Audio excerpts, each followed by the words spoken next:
Ça y est. Donc, RLC. Nous avons le cas où R total est négligeable. Dans ce cas-là, c'est un circuit qui est idéal. Et le circuit est formé qu'à partir d'un condensateur et d'une bobine. Dans tous les cas, dans toutes les études, toujours on doit partir d'un condensateur chargé et le relier à une bobine et un résistor. On peut jouer sur les paramètres R de telle façon à passer par les trois régimes que vous voyez là. D'abord là, c'est un cas qui est idéal, j'ai dit, et les oscillations qui se font dans ce circuit sont des oscillations libres non amorties ou ce qu'on appelle un régime qui est périodique. Donc la charge et la décharge de condensateur dans le circuit se fait d'une façon qui est périodique. Oui. Voilà, c'est quoi la question? Négligeable, c'est muhmala. Muhmala, on va, comme tu vois, on ne mentionne pas R là. Et la petite R, mais ce petit R, il est négligeable. D'accord? Donc, périodique, mais là c'est amorti. Amorti, ça veut dire quoi? Que le phénomène finira par s'arrêter. Elle arrivera un temps où aucune charge ni dans le condensateur. Si la tension aux bornes de condensateur diminue, ça veut dire que la charge aussi diminue au cours de temps. Et il arrivera un temps où cette tension ou la charge est égale à 0. En réalité, nous parlons d'un condensateur chargé. C'est quand on parle d'un condensateur qui a une énergie électrique initiale. C'est quoi?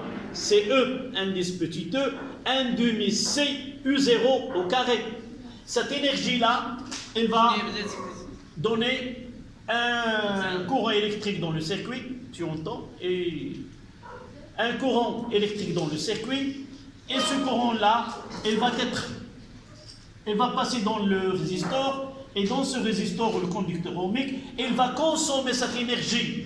C'est là. Parmi les questions qu'on vous pose, pourquoi ce régime est pseudo-périodique? Pourquoi il y a un amortissement? Pourquoi il y a une atténuation?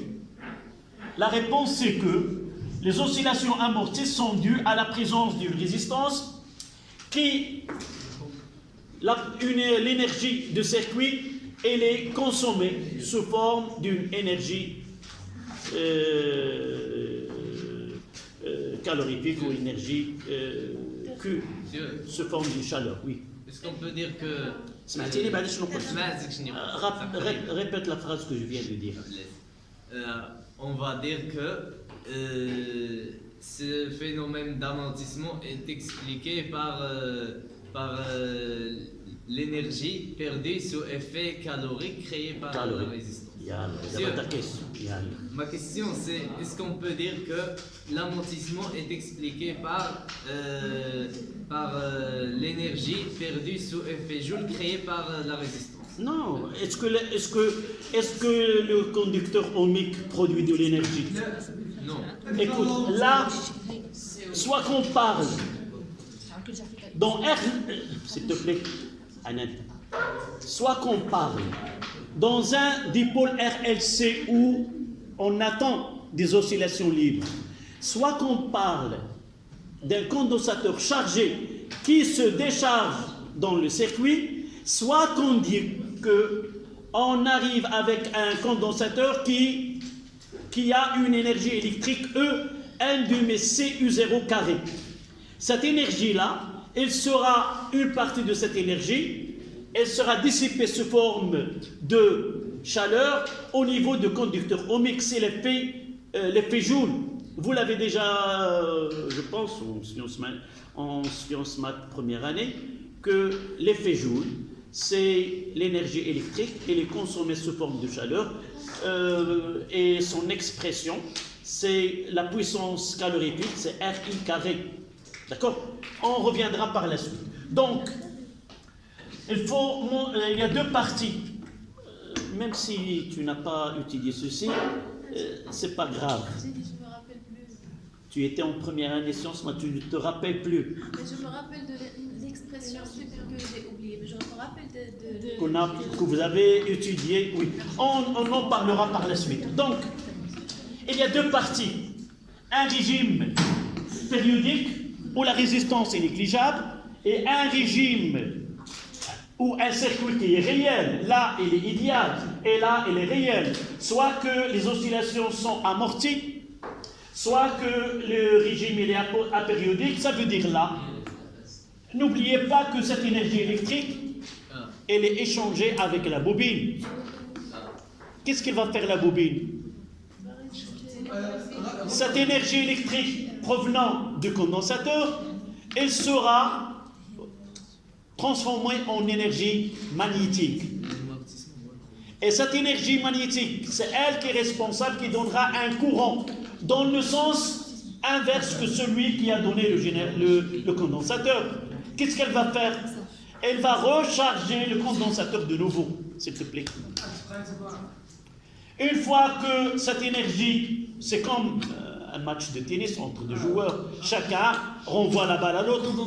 Au lieu de parler d'une balle de tennis, on parle de l'énergie. Énergie électrique dans le condensateur passe dans le conducteur, donne un courant dans la bobine. Cette bobine-là, une fois qu'il y a un courant électrique, produit de l'énergie magnétique. Cette énergie magnétique, elle va recharger le condensateur de nouveau, et ainsi de suite. Entre les deux, s'il existe une résistance, chaque fois que cette énergie passe du condensateur à la bobine, la résistance, il consomme une partie. De là à là, une partie est consommée par la résistance. Une fois chargée, elle va être déchargée. Et pour passer à la bobine, elle passe donc la résistance, elle va consommer cette partie. De là à là, c'est l'énergie consommée. On peut déterminer l'énergie consommée par effet Joule dans le cercle. Oui. On parlera comment on calculera. Entre les deux, de là à là, il y a ce qu'on appelle, s'il vous plaît, pour passer de là à là, on passe par un régime critique. S'il vous plaît. Pour régler ça, ce n'est pas dans le programme, uniquement pour connaître. Pour passer de là à là, il y a une frontière, si vous voulez, entre le régime qui est apériodique et le régime qui est amorti. Il y a une résistance qu'on appelle la résistance critique, c'est 2. Ce R est égal à 2 racine de L sur C. Cette valeur-là, pour connaître si on est dans le régime pseudo-périodique, ou on est dans le régime apériodique, il suffit de connaître la valeur de RC. Supérieur à RC, on est dans ce régime-là. Inférieur à RC, on est de l'autre côté. Cette question, on peut la voir comme dernière question. On vous donne une petite explication et vous allez essayer de vérifier si on est de ce côté-là ou de ce côté-là. Donc, calculons, connaissons L de circuit, connaissons C, la racine carrée fois 2 et on détermine. Régime apériodique. Oui. Okay. Tu compares la résistance de circuit, celle qui est dans le circuit, c'est R plus petit r avec ce RC.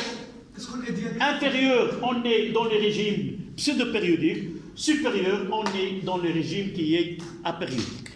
Voilà. Donc, pour aller plus loin, l'équation différentielle de ce cas, dans ce cas-là. Oui. Totalement négligeable. Oui.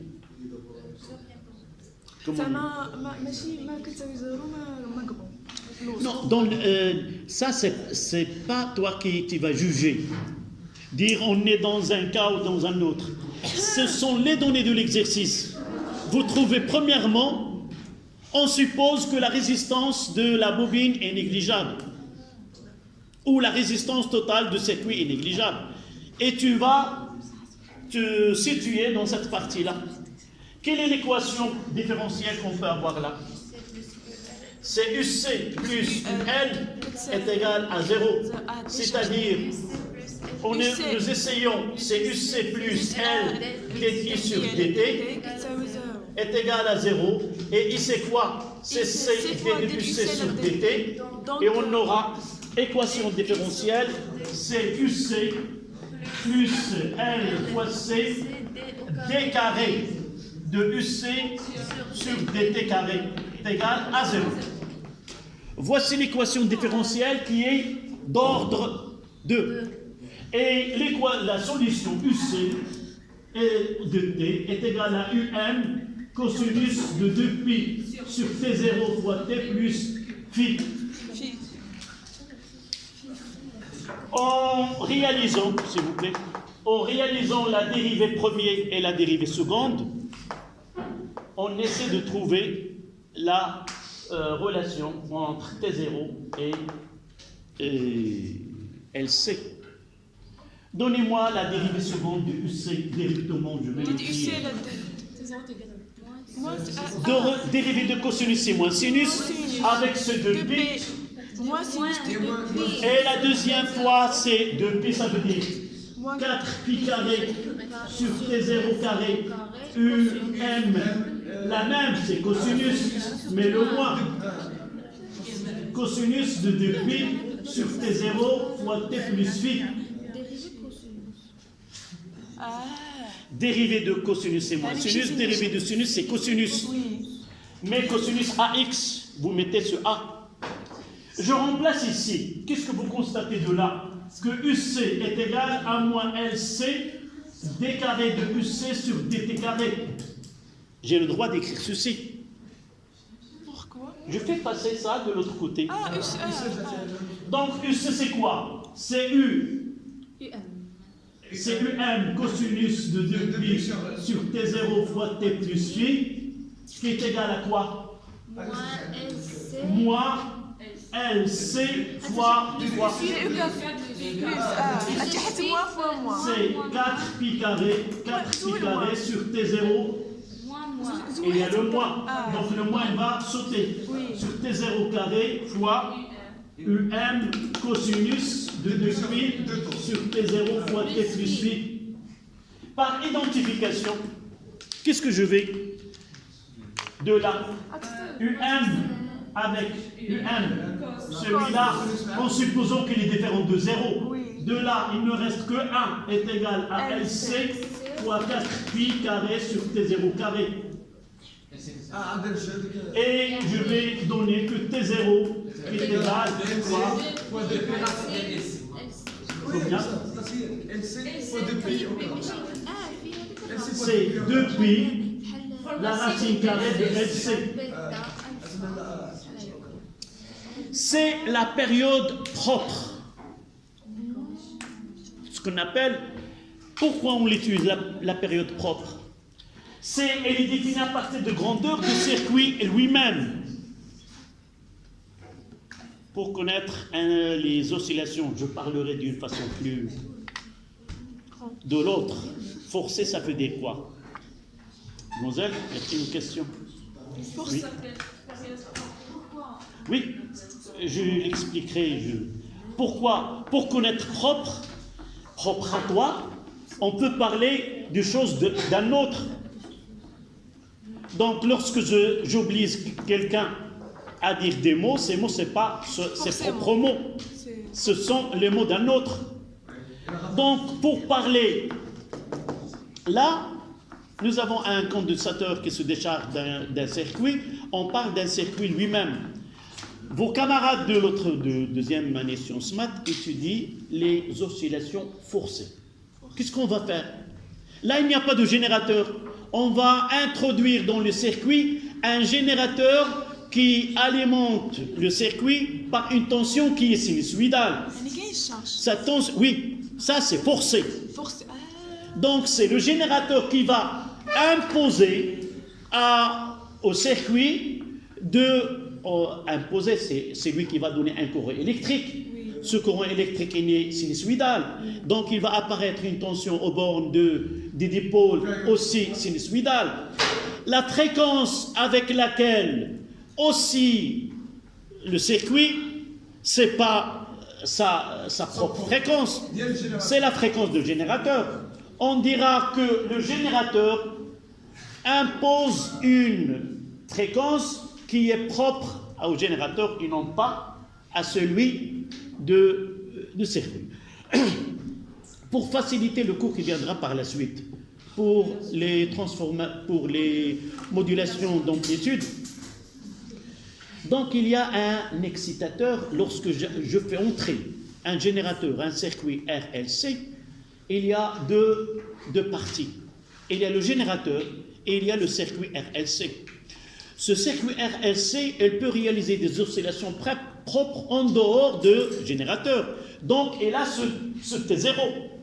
Mais une fois qu'il se trouve dans un circuit, j'impose une période T de générateur.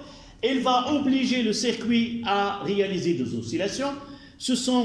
Donc, on parlera d'un inducteur et d'un résonateur. Je l'oblige à réaliser ces oscillations.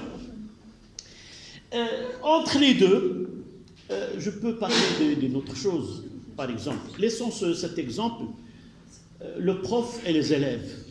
Le prof, en faisant son cours, c'est l'inducteur, si vous voulez. Il essaie de tirer l'attention des élèves et de participer. Parfois, lorsque je parle des choses qui n'est pas le centre de votre intérêt, il y en a ceux qui ne suivent pas. Mais lorsque je parle d'une chose qui est propre à vous, je n'arrive pas à maîtriser la classe. Tout le monde, si je dis la prochaine fois le devoir on va faire, tout le monde il va participer. Lorsque l'excitation il touche le système, la réponse elle sera grande. Donc il y a une résonance. Ça veut dire quoi?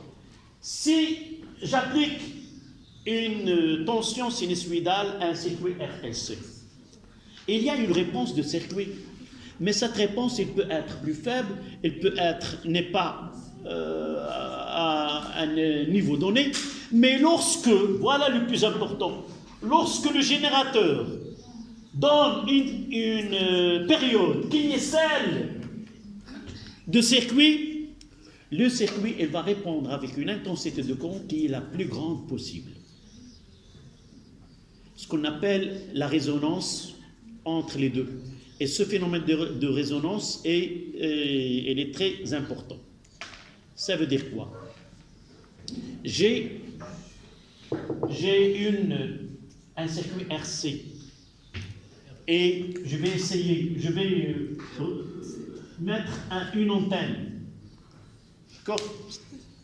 Et je vais envoyer une tension sinusoïdale de période T. Donc, ce signal-là, par l'intermédiaire de cette antenne, il sera reçu. Donc, il y a l'excitation et il y a une réponse. La réponse, là, quand est-ce qu'il sera maximal? Lorsque la fréquence de cette... Si j'envoie plusieurs ondes de fréquences différentes, laquelle elle sera si vous voulez, la plus grande réponse, c'est celle qui est synchronisée avec... Celle qui est à T0. Vous êtes en séance de physique.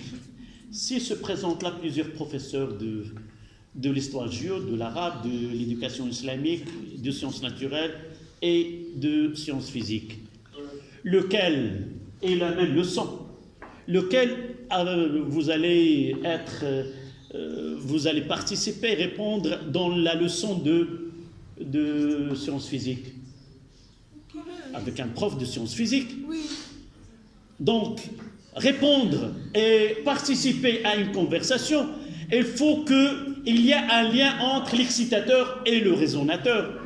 Donc, ce circuit-là, il a sa propre période, sa propre fréquence, et lorsqu'il est soumis à une excitation, sa réponse elle sera maximale lorsque le langage utilisé ou la fréquence utilisée est celle de sa propre fréquence.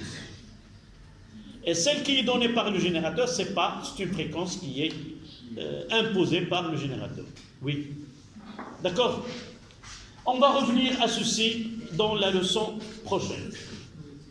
Donc là, dans notre programme, nous avons deux équations différentielles, celle-là et l'autre, dans ce cas-là, c'est UL plus UR plus UC est égal à 0. Dans le cas où nous avons un circuit qui est réel, d'accord?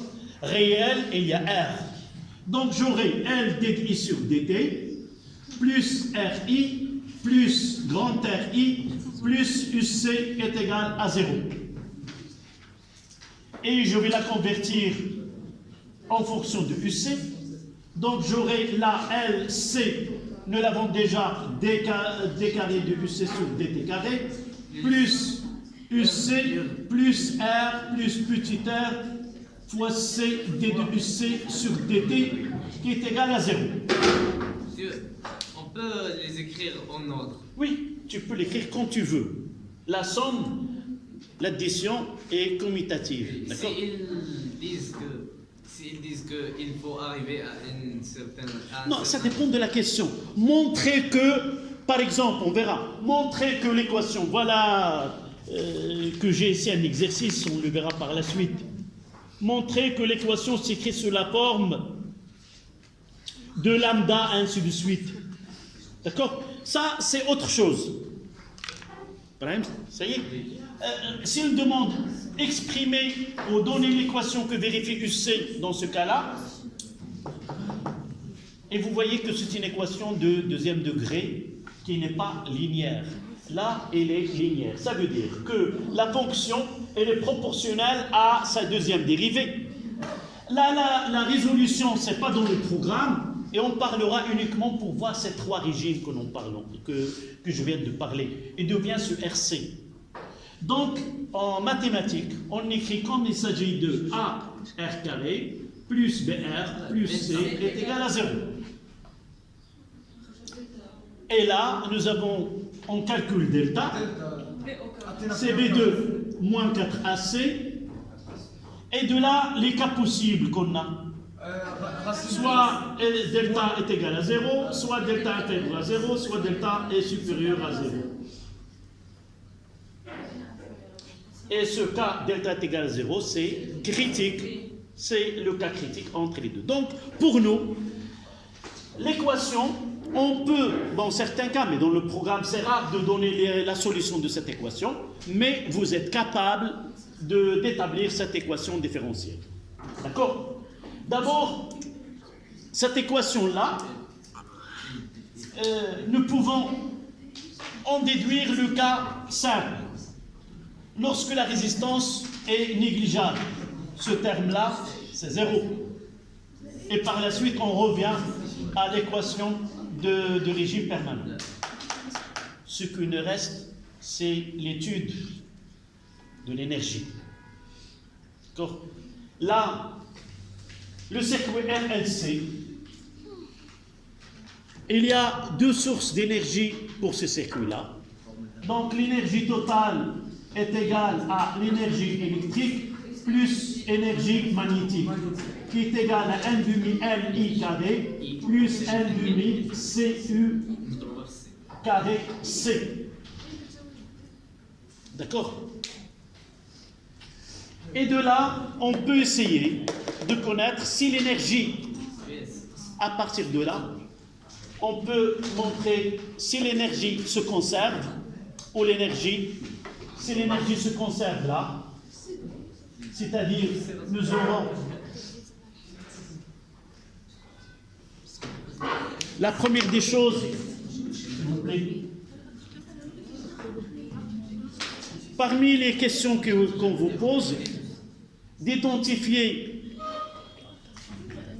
E, c'est l'énergie, et la CT, quelle est la courbe qui représente l'énergie électrique et la courbe qui représente l'énergie magnétique? Oui. La courbe qui représente l'énergie électrique, c'est la rouge car elle commence par la valeur maximale.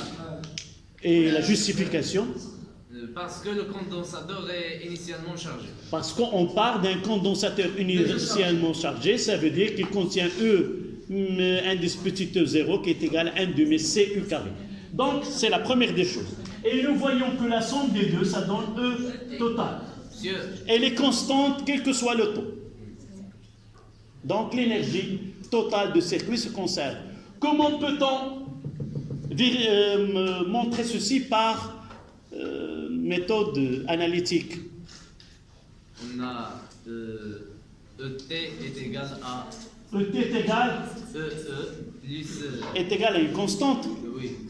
Ça veut dire que D de E total sur dt est égal à 0. Oui. Non. Je reprends.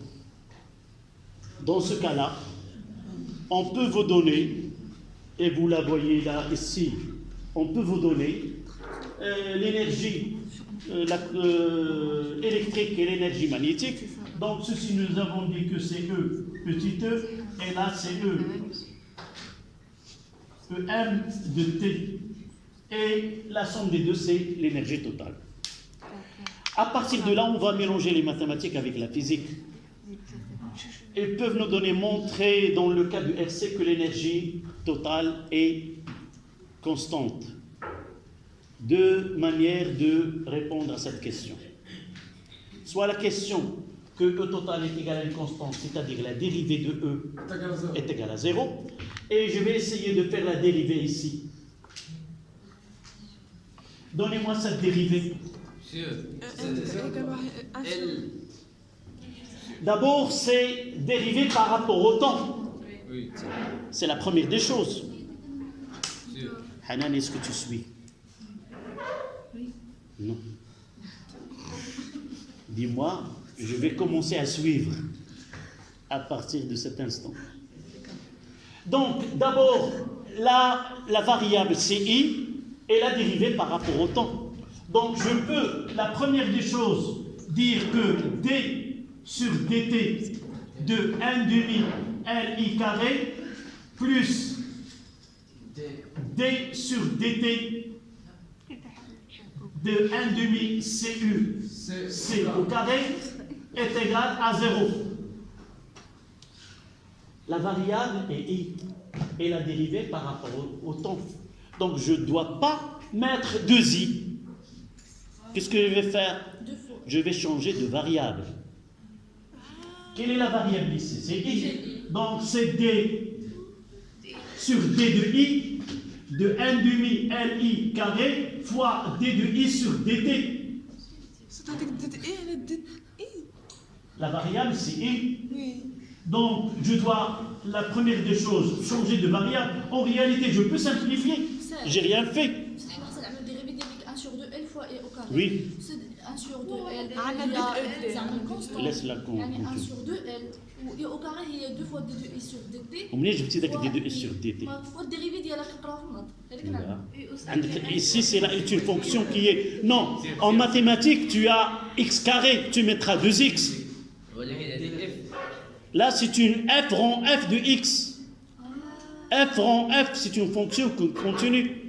C'est pour cela, et pour vous simplifier, j'ai la variable qui est... Là, c'est f rang f de x.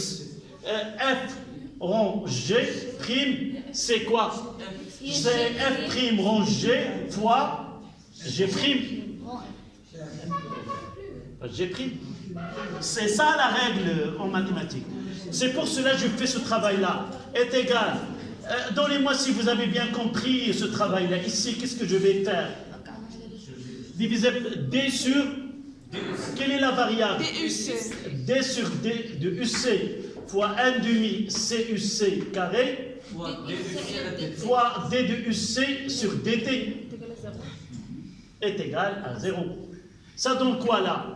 C2 avec 2, c'est LI, D de I sur DT, plus là, 2 avec 2 se simplifie, c'est C, UC fois D de UC sur DT est égal à 0. كاين اللي حافظها كيفاش عطينا هاد لا ميثود ديالو ان بو شنو إلا كانت مثلا U أس N هي N fois U fois U أس N plus 1. tu vois tu reprends j'ai pas bien U à la puissance N. Oui. Il y a N fois U prime fois U أس N plus 1. bah, pourquoi je fais ce travail-là? La plupart des élèves, lorsqu'ils arrivent à dériver, ils écrivent tout simplement LI, le 2 avec le 2 se simplifie, LI, et n'ajoutent pas D de I sur DT. D'accord. Donc, continuons. Elle est correcte la façon. Oui. Il faut maîtriser comme je viens de dire, c'est f rangé de x prime, c'est f prime rangé, entre parenthèses, fois g prime. D'accord? Et là, le g, là c'est g de x. Et là c'est f. Là c'est f, c'est le temps. D'accord? De toute façon, avec le temps, les élèves apprennent la dérivée sans qu'ils vraiment utilisent les mathématiques. Je complète d'abord. Là, c'est quoi? Ce C D de U, c'est quoi? C'est I. C'est L, I, D de I sur DT plus UC fois I est égal à 0. Je fais quoi? I, ça donne L, et là c'est C, D carré de UC sur DT carré, plus UC est égal à 0, et ça c'est l'équation différentielle est égal à 0. Donc vraiment, on vérifie que D de E sur DT est égal à 0. Là c'est I fois LC. Oui. D'abord, tu verras, s'il te plaît, tu verras dans le groupe, je mettrai cette partie dans le groupe. Donc, c'est pas la peine de... Oui. Pour la dérivée, on peut considérer 1 sur 2 L et au carré comme f de quelque chose. F de x. Et donc, on va faire 1 sur 2 fois 2 L. Écoute. I, là, ce I là, c'est F rangé de T. C'est F rangé de T. Parce que I, dans ce cas-là, c'est I 1 cosinus ohm de pi sur T0 fois T plus phi. On ne peut pas le considérer comme Mademoiselle, non. Tu auras dans le groupe, d'accord? هذا غادي تتعلموا تبقاو دائما غير تصوروا ما غتكتبوش. يلا. Oui. Surtout, tu parles, il vaut mieux écrire plutôt que prendre des photos. Tu prendras des photos et tu parleras par la suite. Donc pour moi, il vaut mieux que tu écrives, que tu prennes des photos. On ne peut pas considérer I comme X. Donc on va... Non. Là, ce I-là, on dérive par rapport au temps. Il n'y a pas le temps ici, j'ai pas T carré. J'ai une fonction qu'il y a où il y a le T. D'accord? De la même façon ici, s'il vous plaît. Si nous faisons le même travail, s'il vous plaît, pour finir cette partie-là, et la séance prochaine, on va faire une série sur RLC. Et comme ça, on aura fini RLC, RL, RLC, RC. Les trois. On aura par la suite un contrôle continu en électricité.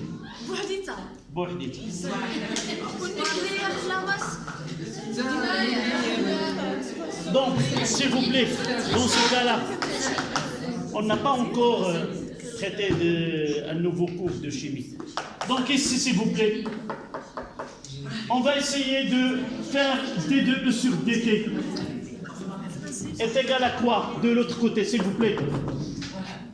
La dérivée est égale à LC D carré de UC sur DT carré plus I plus UC fois I. De là, s'il vous plaît, donnez-moi LC D carré de UC plus UC, c'est quoi de là? C'est moins. Oui, est égal à moins R plus petit r fois I fois I, qui est égal à moins R plus petit r fois I carré. Donc D de E est égal à quoi? Est égal à moins R total fois I carré fois dt. Donc l'énergie électrique totale, la variation négative, c'est-à-dire il y a diminution, et le facteur de diminution c'est quoi? C'est R. Donc c'est R qui est responsable de cette diminution au cours du temps. Donc là, si on vous demande de montrer que l'énergie totale de circuit RC diminue au cours du temps, il suffit de partir de E total, la dérivée, et de l'équation différentielle d'un circuit réel, on arrivera à cette partie. Il nous reste à, pour finir, E.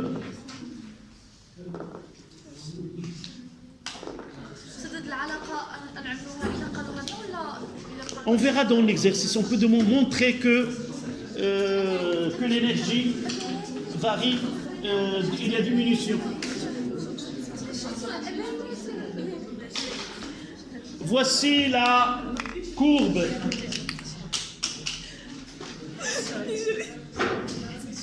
On vous donne, là c'est 1, là c'est 2, et là c'est 3. Là c'est l'énergie en fonction du temps. S'il vous plaît. Comment peut-on identifier les trois courbes?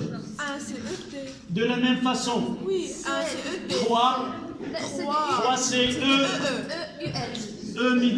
indice E de T.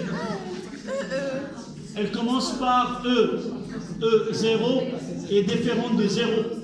Oui. Là, elle est nulle. Parce qu'à l'instant T est égal à 0, là c'est EM de T. À T est égal à 0, I est égal à 0, et EM de 0 est égal à 0, qui est égal à N demi, LI 0 carré. Et l'énergie totale, c'est A, c'est la somme des deux. Maintenant, on vous demande de calculer, par exemple, si on vous donne ce schéma-là, de calculer la variation de l'énergie entre, par exemple, T1 et T2. Là, c'est T1 et là, c'est T2. Non, la première des choses, j'écris que E, à l'instant T1, est égal à N demi, LI1, ou plutôt dans ce cas-là, EM1 plus EC1.